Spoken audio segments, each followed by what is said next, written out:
Bonjour à tous et bienvenue sur ma chaîne. Ravi de vous retrouver dans cette nouvelle vidéo, cette série de plusieurs vidéos où j'aborde le thème de la dîme. Alors dans ma dernière vidéo, je me suis arrêtée sur la lecture de Romains chapitre 8 versets 1 à 4. Je vais reprendre cette lecture et on va continuer directement dans le vif du sujet. Pour ceux qui prennent cette vidéo en cours et pour comprendre donc le déroulement de ce qui est du sujet abordé, retournez, je vous renvoie aux 2 premières vidéos que j'ai déjà postées et qui traitent de ce sujet. Donc, voilà.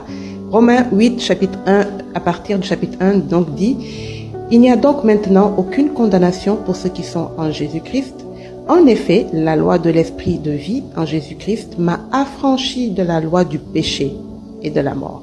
Car, chose impossible à la loi parce que la chair la rendait sans force. Dieu a condamné le péché dans la chair en envoyant à cause du péché son propre Fils dans une chair semblable à celle du péché, et cela afin que la justice de la loi fût accomplie en nous qui marchons non selon la chair mais selon l'esprit. » Donc, qu'est-ce que Jésus a cloué?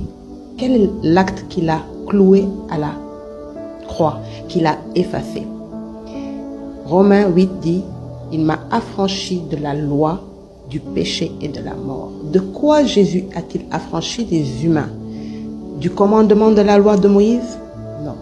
Du commandement de la loi, du péché et de la mort.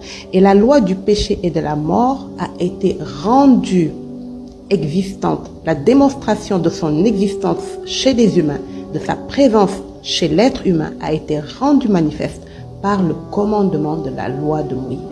Ça a été le but pour lequel, en tout cas un des buts pour lequel Dieu a donné cette loi, pour faire la démonstration par le commandement juste de la loi de la présence du péché chez l'être humain. C'est ce que Romains chapitre 7, verset 7 dit. Il dit, Romains 7, 7, il dit, « Que dirons-nous donc? La loi est-elle péché? Loin de là. Mais je n'ai connu le péché que par la loi, car je n'aurais pas connu la convoitise si la loi nous dit « tu ne convoiteras point ». Donc la loi a été donnée aux humains pour les rendre conscients de leur état de pécheur. D'ailleurs, 1 Corinthiens 15, 56 dit « la puissance du péché, c'est la loi ». Romains chapitre 4, verset 15 dit « Là où il n'y a point de loi, il n'y a point non plus de transgression. » Donc, pour qu'il y ait transgression, il faut qu'il y ait loi. Les humains, n'étant pas conscients de leur état de pécheur, Dieu a donné la loi pour qu'ils prennent conscience que dans leur état de pécheur, les humains ne peuvent pas, à travers la loi, être rendus justes, obtenir le salut, être rendus justes par la loi. Pourquoi? Parce que la loi est parfaite. D'ailleurs, c'est ce que le verset 3 de Romains dit. Il dit, chose impossible à la loi, quoi? D'affranchir les hommes du péché et de la mort, de les délivrer du péché, donc de leur donner le salut, la vie, impossible à la loi, parce que la chair la rendait sans force. Qu'est-ce qui rendait la loi inefficace, sans force? C'est la chair de l'homme. Pourquoi? Parce que la chair est imparfaite. L'homme est pécheur. Et dans la chair, il ne peut être rendu juste ou il ne peut avoir la justice. La justice de la loi ne peut se manifester dans ce qui est injuste. Maintenant, pour que la justice de la loi puisse être manifestée chez l'être humain, qu'est-ce que Dieu fait? Le verset dit, Dieu a condamné le péché dans la chair en envoyant, à cause du péché, son propre Fils dans une chair semblable à celle du péché. Et cela afin que la justice de la loi fût accomplie en nous qui marchons non selon la chair, mais selon l'esprit. Donc, Dieu donne la loi aux humains pour leur montrer que dans leur état de pécheur, ils ne peuvent pas s'approcher de lui, à moins qu'ils soient sanctifiés. Et pour être sanctifiés, il faut qu'une vie soit donnée. Il faut qu'il y ait mort, car le salaire du péché, c'est la mort. Et en tant qu'être humain, nous sommes pécheurs. Donc, sous la loi, pour illustrer cela, à la place que l'homme meure, que la personne qui veut s'approcher de Dieu ne meure, elle offre une vie à la place le sang, les sacrifices d'animaux. C'est ce à quoi servaient les sacrifices d'animaux dans la loi. Par là, Dieu fait comprendre aux humains qu'ils ont besoin d'un remède. Si vous voulez, la loi est venue pour diagnostiquer le péché chez l'être humain, pour le rendre conscient de son état de pécheur, tout comme un malade ne peut pas être conscient de sa maladie à moins que sa maladie soit diagnostiquée, qu'il y ait des symptômes. La loi était là pour faire ressortir les symptômes du péché chez l'être humain et lui montrer qu'en tant que dans la chair, il ne peut s'approcher de Dieu. Mais que pour s'approcher de Dieu, la source de la vie, et obtenir la vie, il faut un remède, il a besoin d'un salut. Et la loi servait également à ça. Par le sang d'animaux versé préfigurait le sang que Jésus allait verser plus tard. Et pour faire comprendre aux humains la valeur de ce sang-là, il a, dans la loi, établi les sacrifices d'animaux. Donc, en conclusion, que dirons-nous? Moi, je reprendrai les paroles de Romains chapitre 7, verset 12.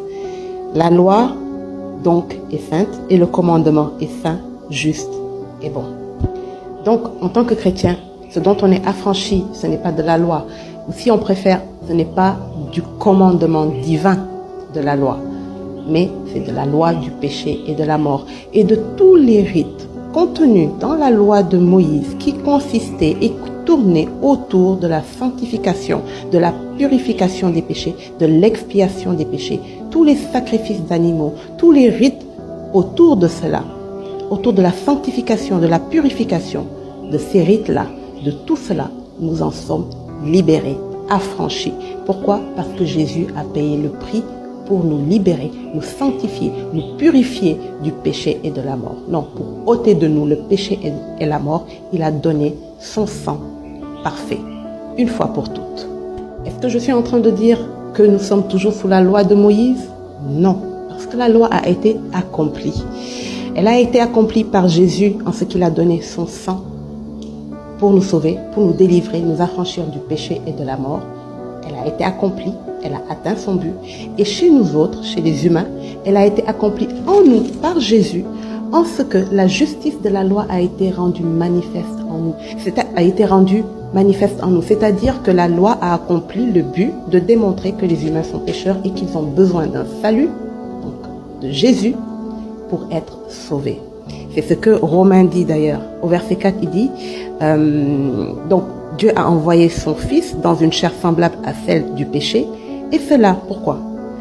Afin que la justice de la loi fût accomplie en nous qui marchons non selon la chair mais selon l'esprit. Donc la loi est accomplie en nous aussi par Jésus. Parce qu'aujourd'hui nous ne sommes plus sous la loi, c'est-à-dire nous ne sommes plus rendus justes sous la loi, c'est impossible, mais nous sommes rendus justes par la grâce. Par la grâce. Donc, nous ne sommes plus sous la loi, sous cet angle-là. Mais, par contre, le commandement divin, lui, il demeure. Les principes justes sur lesquels se fonde la loi, les commandements de Dieu, les principes divins restent toujours valables. Ils ne changent pas, ils sont immuables.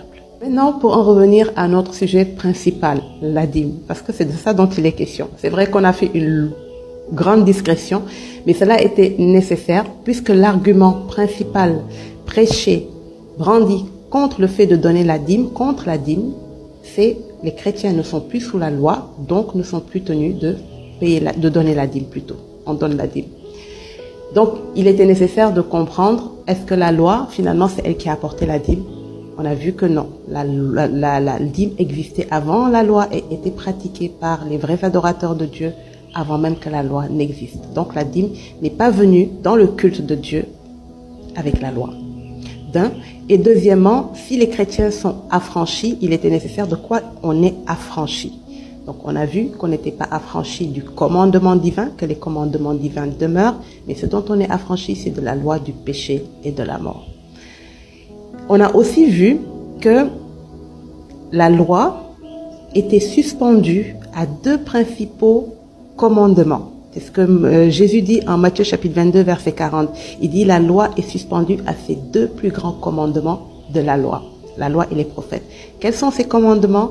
C'est tu dois aimer l'Éternel, ton Dieu, de tout ton cœur, de toute ton âme, de toutes tes forces, et tu dois aimer ton prochain comme toi-même. Maintenant, la question est de savoir la dîme est suspendue ou dépend duquel de ces deux commandements. ce qu'il faut comprendre, c'est que dans la loi de Moïse, il y avait, on peut dire, deux grands volets dans les commandements. Il y avait tout ce qui concernait premièrement la sanctification, l'expiation des péchés, la purification quand on était malade, quand on était impur pour une raison ou une autre. Tout ce qui concernait donc les rites et les commandements, les ordonnances concernant l'expiation, la purification des péchés, la sanctification. Et le deuxième volet, tout ce qui concernait les offrandes volontaires, l'action de grâce, l'adoration à Dieu, la louange, l'expression de vœux, l'expression de la gratitude envers l'Éternel. Tout ce qui concernait donc l'adoration et l'expression du cœur. Alors dans ces deux volets, d'après vous, où va-t-on placer la dîme? Dans la purification ou dans la gratitude? Dans le deuxième volet, n'est-ce pas? Dans l'expression, la gratitude, les vœux, l'action de grâce, les remerciements. N'est-ce pas? C'est là où la dîme se positionne. Et donc, on comprend que par là, la dîme dépend de ce premier commandement, du premier commandement, puisqu'on est dans l'expression de la gratitude à Dieu, l'expression de ce que l'on ressent dans notre cœur pour Dieu. Donc, cela dépend de ce commandement-là, du premier commandement. Tu dois aimer l'Éternel, ton Dieu, de tout ton cœur, de toutes tes forces, de toute ton âme. Pourquoi disons-nous cela? Bien, parce que Matthieu chapitre 6, verset 21 dit, verset 21, « Car là où est ton trésor, là aussi sera ton cœur. » Vous me direz, quel est le rapport? Tu dois aimer l'Éternel, ton Dieu, de tout ton cœur? Bon, c'est vrai que là on dit, « Car là où est ton trésor, là aussi sera ton cœur. » Mais réellement, quel est le rapport? Pour comprendre le rapport, on va aller toujours dans la Bible, dans l'épisode où Jésus parle à ce riche, à ce jeune homme riche. Ce récit, on le retrouve dans le livre de Matthieu chapitre 19, versets 16 à 20, 21, même jusqu'à 21. Rappelez-vous, on est en train de regarder, de chercher le rapport entre tu aimeras l'Éternel ton Dieu de tout ton cœur, avec Matthieu 6, 21, là où est ton trésor, là aussi sera ton cœur, et le fait de donner la dîme, qui est le fondement, qui a pour fondement ce commandement. Tu dois aimer l'Éternel, ton Dieu, de tout ton cœur. Donc, on est en train de voir comment cela.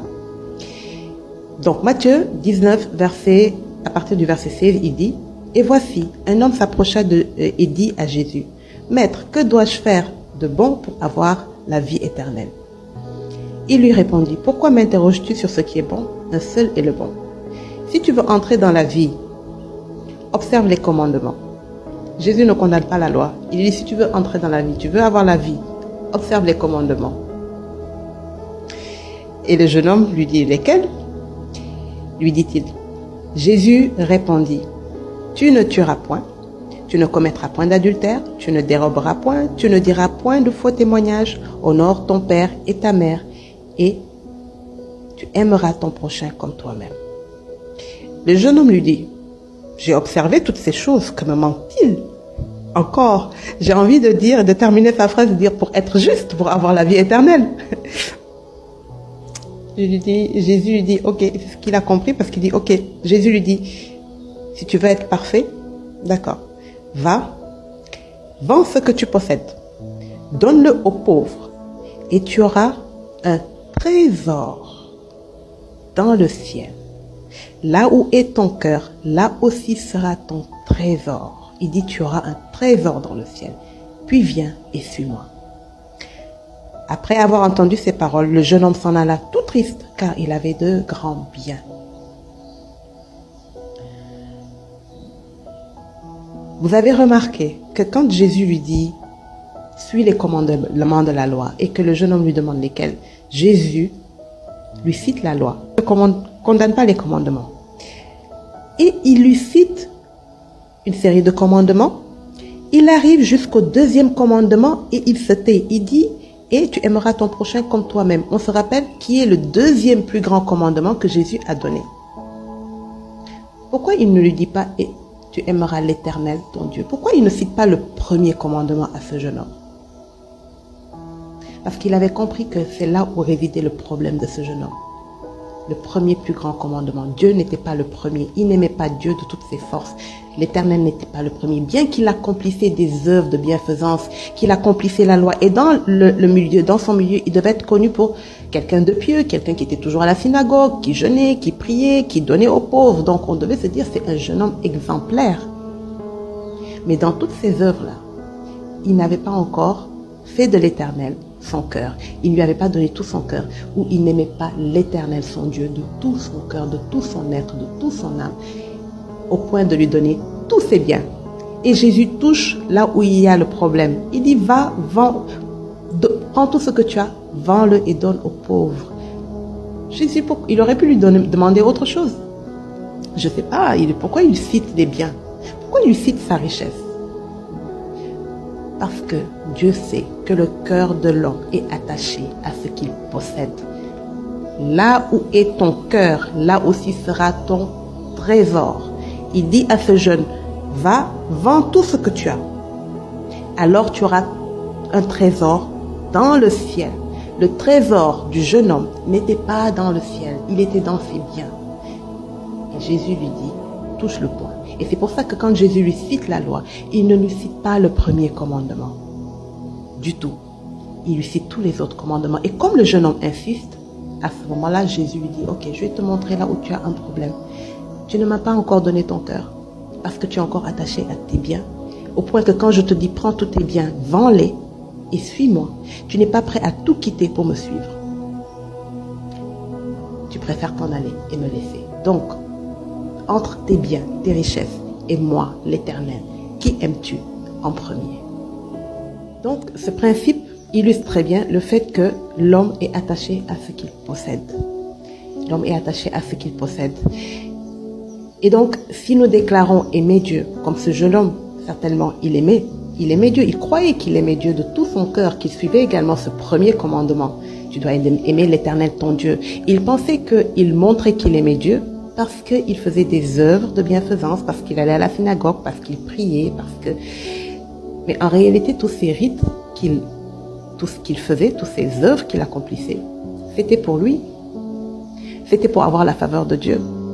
Ce n'était pas finalement gratuit. Si je prie, si je jeûne, c'est pour demander à Dieu, c'est pour obtenir la faveur de Dieu. Ce n'est pas gratuit réellement, quand on y réfléchit. Donc, il lui manquait ce point-là. Et Jésus lui montre que c'est parce qu'il est encore attaché, il ne l'aime pas en premier.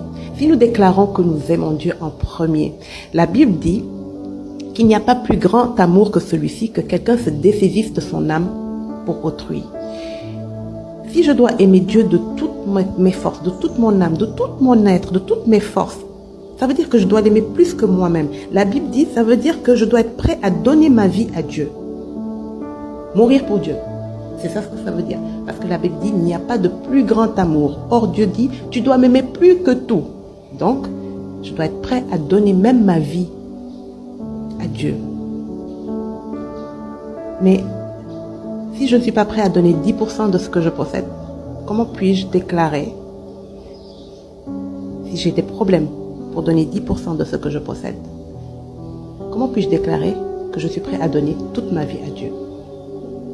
Est-ce que je suis réellement en accord avec cela? Donc, quand nous déclarons aimer Dieu de tout notre cœur, de toutes nos forces, Dieu va dire d'accord, mais il va demander des preuves de cet amour. D'accord, tu m'aimes? Montre-le-moi. Et en tant qu'humain, on le fait toujours. Les hommes et les femmes, tu m'aimes? Prouve-moi que tu m'aimes. Tu m'aimes, tu le déclares. Maintenant, montre-le-moi. C'est ce que Dieu va faire.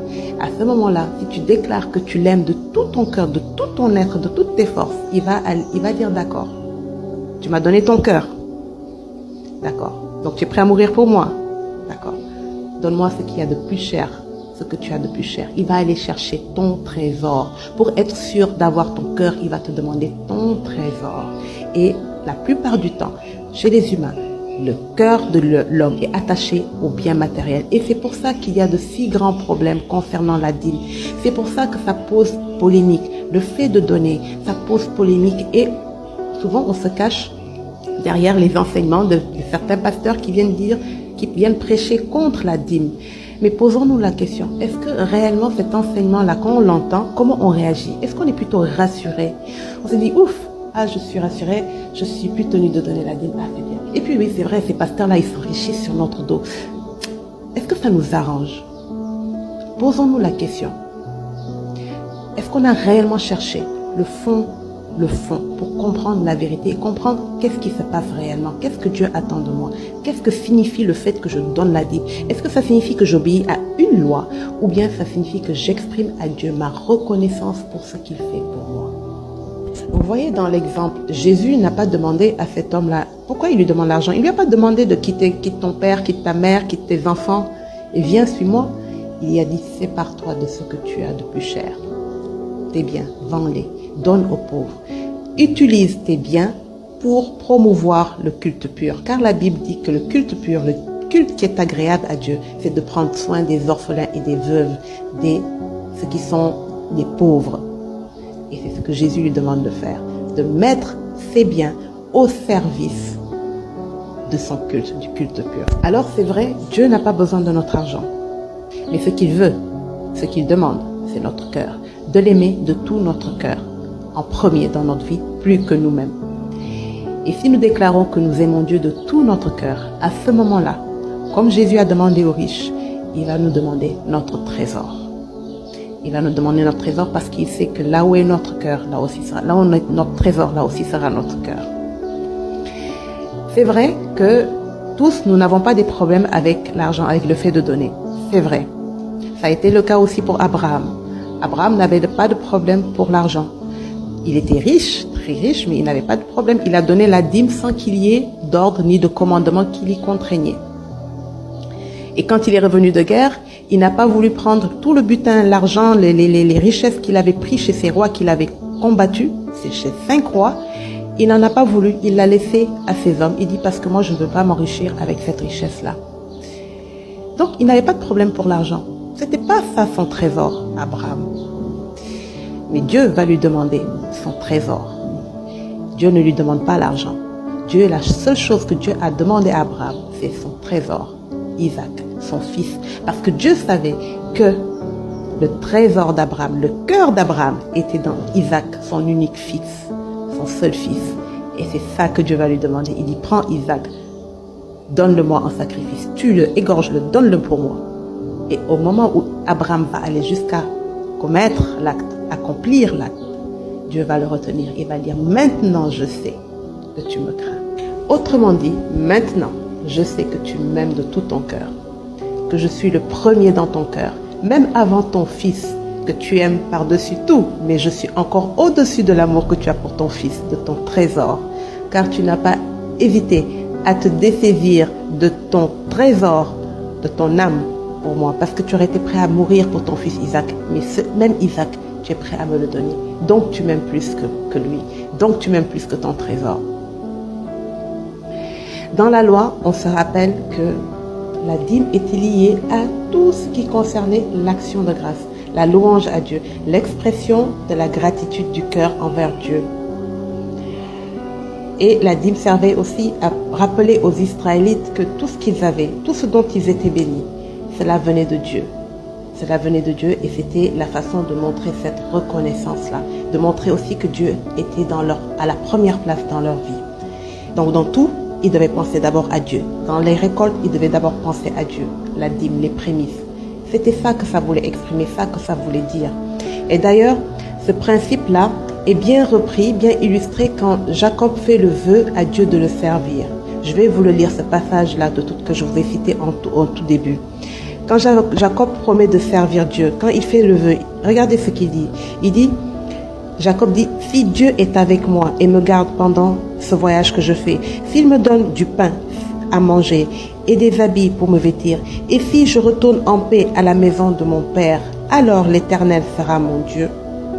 Cette pierre que j'ai dressée pour monument sera la maison de Dieu. Et je te donnerai la dîme de tout ce que tu me donneras.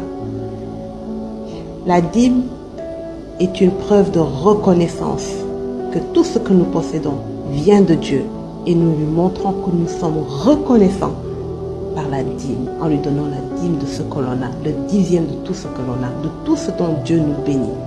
Alors, est-ce que les chrétiens sont affranchis d'exprimer leur gratitude à Dieu, de lui montrer qu'ils reconnaissent que tout ce qu'ils ont dans la vie, tout ce que nous avons vient de Dieu? Est-ce qu'en tant que chrétien, on en est affranchi d'exprimer à Dieu notre gratitude, de lui montrer notre reconnaissance, le fait que nous reconnaissons que tout ce qu'on a vient de lui, par nos biens. La Bible dit « Honore l'Éternel de tes biens de valeur ». Alors, est-ce qu'en tant que chrétien, on en est affranchi? Non, bien sûr. Et la dîme est une manière de montrer justement cette reconnaissance à Dieu. C'est une manière de le montrer. C'est vrai, Dieu n'a pas besoin de notre argent. Il n'en a pas besoin. Mais regardez, quand Abraham donne la dîme, il donne la dîme à qui? Il ne la donne pas à n'importe qui. La Bible précise, il le donne à Melchisédek, grand sacrificateur, donc à un homme qui est consacré au service de Dieu. De la même manière, quand Jésus demande à l'homme riche de vendre tous ses biens et de le suivre, l'argent, Jésus ne dit pas « ramène-moi l'argent ». Il lui dit « donne aux pauvres ». Et la Bible dit « le culte pur consiste à prendre soin des veuves et des orphelins et de l'affliger ». Donc, on comprend que Dieu n'a pas besoin de notre argent aux cieux, oui, mais il fait de nous, il nous fait la grâce, c'est une grâce, un honneur de nous utiliser pour son culte, aux intérêts de son culte, aux intérêts de la sanctification de son nom, de tout ce qui a trait à son culte. Être une source pour aider autrui, une source pour les veuves, pour les orphelins, et également être la source dont il se sert pour bénir ceux qui l'a consacré à son culte. Parce que oui, c'est ce que Dieu promet à tous ceux qui se consacrent à son service, à tous ceux qui sont consacrés à son service, à tous ceux qui le servent en premier dans leur vie. Il dit, Matthieu 6, 33, « Cherchez d'abord le royaume des cieux et sa justice, et toutes les autres choses vous seront ajoutées. » Alors ma question est, quelqu'un qui consacre sa vie à l'évangélisation, au ministère de Dieu, un pasteur, n'a-t-il pas consacré sa vie, n'a-t-il pas cherché le royaume de Dieu en premier? Dieu promet de lui donner tout ce dont il manquerait par-dessus, parce qu'il aurait d'abord cherché le royaume. Ça, c'est déjà un premier point. Mais on se souvient également que dans la loi, on revient encore, parce que c'était un modèle, on va dire, une préfiguration. Les Lévites étaient consacrés à Dieu. Il les avait pris, c'était sa part, son héritage. Et les Lévites, ils étaient consacrés au service du tabernacle, au service de Dieu. Les Lévites ne prenaient pas part aux guerres. Quand ils devaient conquérir, quand le peuple d'Israël allait pour conquérir Jéricho et autres, les Lévites ne faisaient pas partie des combattants. Les Lévites portaient l'arche, les Lévites chantaient des louanges, les Lévites sonnaient du corps. Ils étaient donc consacrés au service de Dieu. Les Israélites ont combattu, ils ont conquéri Canaan et les terres. Et une fois qu'ils ont combattu, les terres de Canaan ont été partagées entre les Israélites, sauf la tribu de Lévi. La tribu de Lévi devait recevoir sa part parce que les Israélites, chacune des autres tribus devait prélever sur sa possession, sur ce qu'il avait hérité, pour le donner en héritage, pour le donner aux Lévites. Donc, parce que Dieu avait pris les Lévites et qu'il les avait consacrés à son service, il s'est servi de la nation d'Israël, des autres 11 tribus, pour permettre aux Lévites, cette nation-là même que Dieu s'était consacrée, s'était réservée à lui pour son service, de vivre, de manger, de se vêtir, d'avoir du bétail, d'avoir des maisons, d'avoir tout ce qu'ils possédaient, tout ce que possédaient les Lévites venait des dons et de la dîme prélevée sur tout ce que les Israélites avaient, que ce soit en bovins, que ce soit en semences, que ce soit en terre. Cela servait à faire vivre les Lévites parce que les Lévites devaient se consacrer au culte pur, au service du tabernacle. Le principe est le même. Le principe est le même avec tous les hommes, tout homme qui consacre sa vie au ministère de Dieu, qui est consacré par Dieu dans l'évangélisation, dans le pastorat, qui a un ministère. Le principe est le même car Dieu l'a consacré, a consacré sa vie à son ministère. Le principe est le même aujourd'hui. Regardez ce que 1 Corinthiens 9, à partir du verset 13 dit. Il dit, « Ne savez-vous pas que ceux qui remplissent les fonctions sacrées sont nourris par le temple, que ceux qui servent à l'autel ont part à l'autel? De même, le Seigneur ordonne à ceux qui annoncent l'évangile de vivre de l'évangile. » Il fait le rapport entre les Lévites, la fonction de Lévi, pour ceux qui diraient oui, mais les Lévites c'était sur la loi, c'était l'Ancien Testament, on n'est plus concerné. Paul dit, si, de même, dans le Seigneur, de même, le Seigneur ordonne à ceux qui annoncent l'évangile de vivre de l'évangile. Le principe est le même.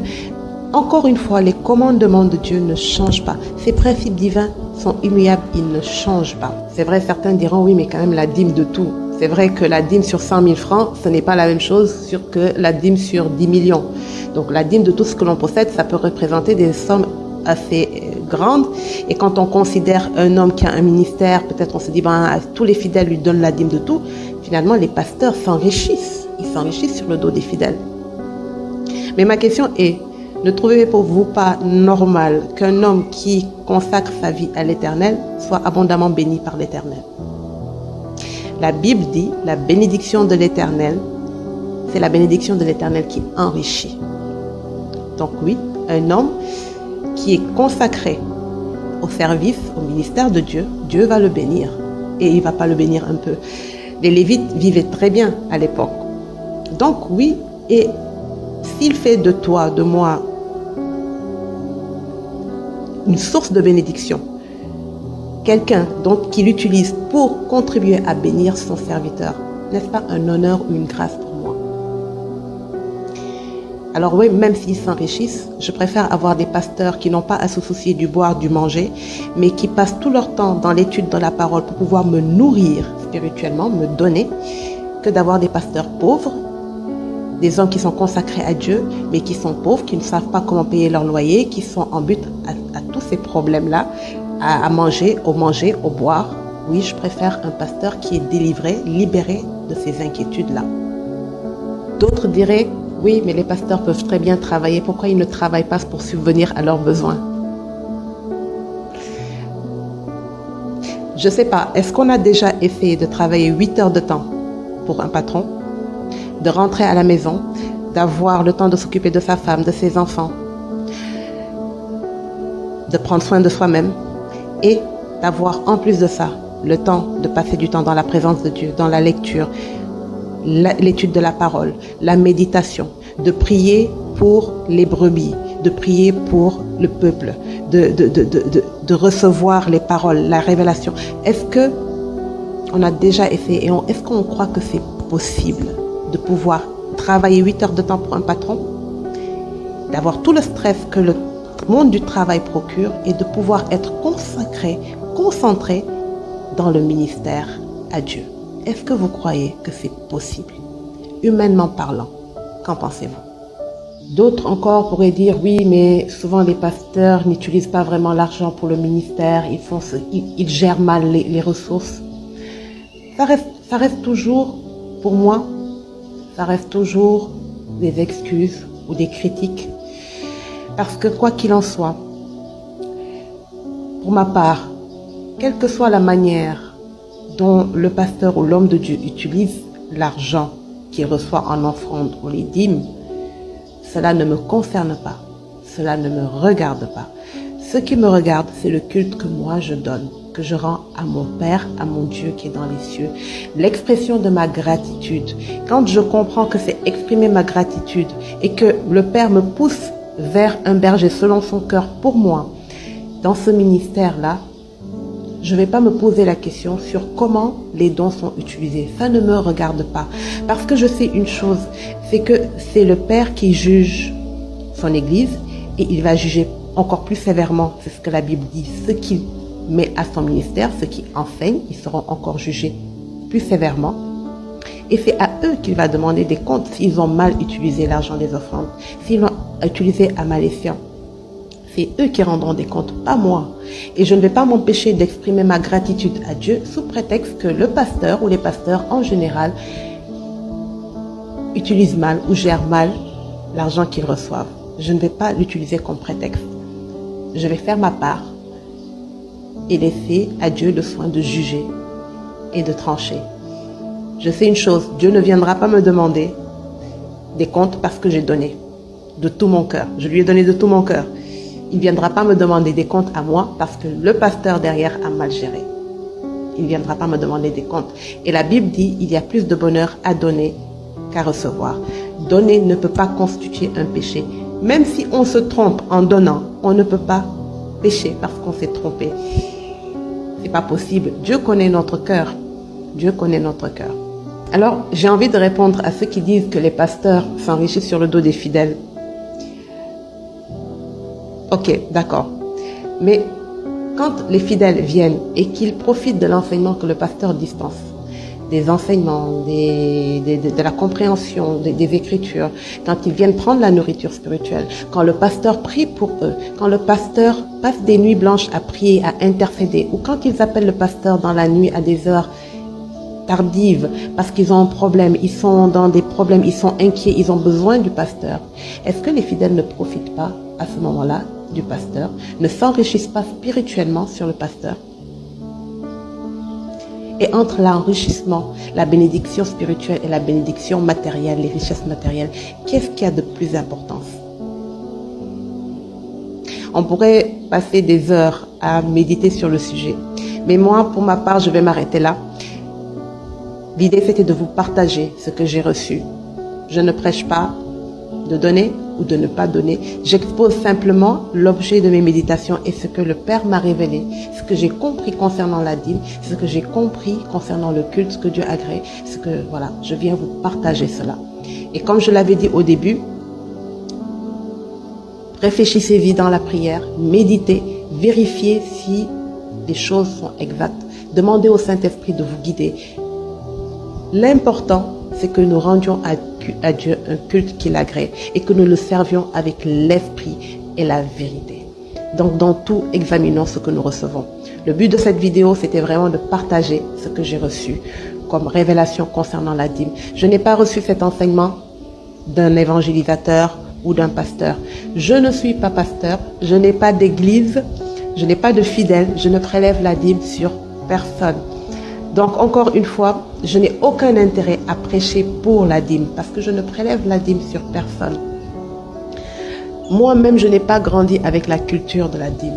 Et je tiens à préciser ça. Je n'ai pas grandi de 0 âge, de bébé que je suis, jusqu'à ce que j'ai grandi, que j'ai quitté jusqu'à mes 30 ans et plus de 30 ans.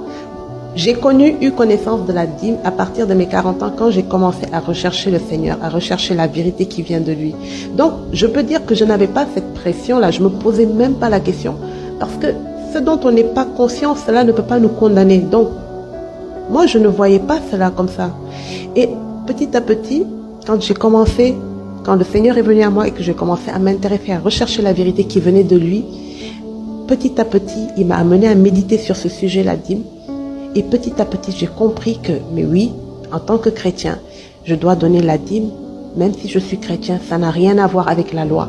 C'est l'expression de ma gratitude. Et encore une fois, la dîme, 10, c'est un chiffre symbolique. On n'est pas sous des règles que je donne plus ou moins. C'est dans quel état d'esprit, dans quel état de cœur je donne. Quand Jésus a vu cette veuve qui est venue dans le temple et qui a donné ses 2 piécettes, il a dit, elle a donné plus que tous les autres qui ont donné de grosses sommes, mais eux tous ont donné de leur superflu. Bon, ça ne veut pas dire que quand on est très riche et qu'on donne, on ne va pas s'en rendre compte. L'idée, c'est le cœur. Ces gens ont donné de leur superflu, mais cette veuve-là, elle a donné tout ce qu'elle avait. Jésus n'a pas dit, ah mais non, mais regarde, mais le temple, il a assez d'argent, pourquoi elle vient donner? Elle aurait pu manger, acheter de quoi... Il n'a pas dit ça. Il a dit, elle a donné plus que tout. Tout est dans le cœur, l'état de cœur dans lequel nous servons Dieu, dans lequel nous donnons ou nous décidons de ne pas donner. C'est la même chose, Dieu regarde au cœur. Donc, j'ai envie de vous dire, et je vais conclure sur ces paroles, prenez le temps de vérifier dans les Écritures et de demander à Dieu, dans la prière, que le Saint-Esprit vous convainc. Vérifiez tout ce que vous avez entendu sur ces vidéos, sur les enseignements que vous avez déjà reçus. Méditer. L'idée, c'est vraiment de méditer dans la parole de Dieu, de méditer, de demander au Saint-Esprit de nous enseigner. Personnellement, le Saint-Esprit m'a enseigné. Je n'étais pas tenue, je n'étais pas dans la culture de donner la dîme. Et aujourd'hui, à 40 ans passés, alors que je suis née chrétienne et j'ai baigné dans les enseignements chrétiens, à 40 ans passés, je comprends que je dois donner la dîme. Mais je ne le comprends pas par un homme. Je ne comprends pas parce que j'ai entendu des enseignements d'un pasteur. Je n'avais pas cette pression-là, alors là, aucunement. Mais je le comprends aujourd'hui. Et en fonction de ce que je comprends, je fais ce que mon cœur me pousse à faire. À vous de méditer et de faire ce que votre cœur vous pousse à faire. Une chose est sûre, Dieu regarde au cœur et il demande que nous l'adorions, lui, en premier. Le premier commandement, aime le Seigneur l'Éternel de tout ton cœur, de toute ton âme, de toute ta pensée. Et il dit, si tu déclares que tu m'aimes ainsi, je te demanderai ton trésor, parce que je sais que là où est ton trésor, là aussi sera ton cœur.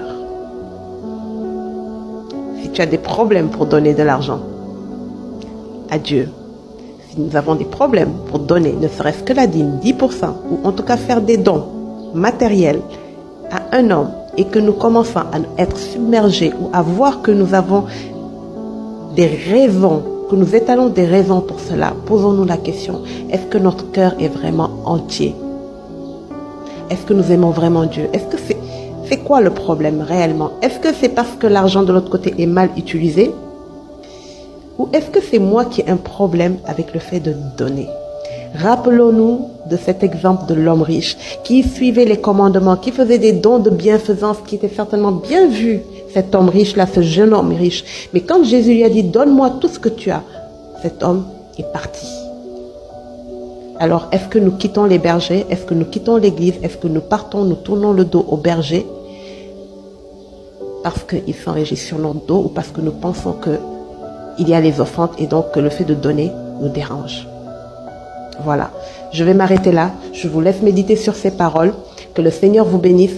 Que le Saint-Esprit vous enseigne la vérité qui vient du Père. Que ce qu'il a préparé pour nous, les choses qui sont au Père et qu'il a préparé pour nous, que le Saint-Esprit nous le donne, que nous soyons édifiés dans la foi, une foi fondée sur la vérité qui vient du Père. Alléluia. Amen. Je vous laisse sur ces paroles et je vous souhaite une bonne soirée.